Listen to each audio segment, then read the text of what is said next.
Yo, I'm Mnemonic. In BandLab, we can edit audio in several different ways. I'm going to show you how to do that so you can make more music. Editing audio is one of my favorite things to do. I love chopping samples and you can really get creative with this. So starting in the mix editor of the BandLab web version, go ahead and right click on an audio region and you can see cut, copy, delete, and slice. Those are all pretty self-explanatory, so I'm going to go ahead and make some slices. By moving the playhead, all you need to do is click on the black area above the tracks and it will move that playhead, because when you right click and click slice, it's going to slice wherever the playhead is. Once you've made a few slices, of course, now you can start to move things around. Here's a quick note. When you right click on a region, you'll see that paste is not available. That's because there is a track region there. So if you click on a part of the track where there's no audio, you'll see paste. So I'm going to cut this piece, move the playhead, and paste it right there. Moving on to audio stretch. Right click on a track and then down at the bottom you'll see audio stretch, where we can adjust the pitch and the speed of that selected region. I like to click more so you can see this box pop up and just have all the options available in front of you.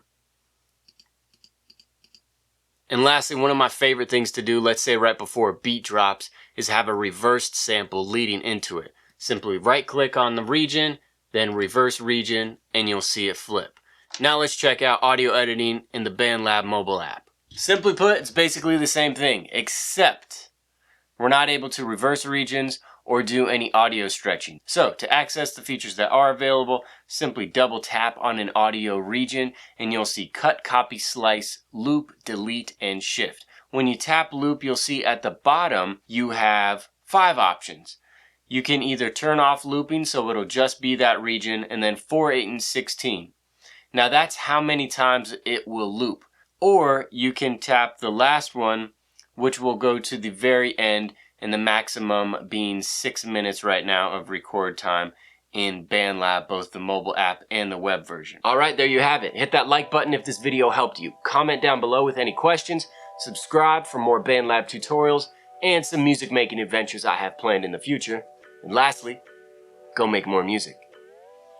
If you are watching this before the end of January 2020, there may still be time to enter my giveaway. BandLab has teamed up with me, which I'm extremely grateful for, to help you make more music. I've said it once, I'll say it again. I'm giving away 5 audio interfaces, 1 Link Digital, 2 Link Digital Duos, the 2 channel, and then 2 Link Analog Minis. They're all great audio interfaces, whether you're just getting started or a seasoned music maker. The link is in the description.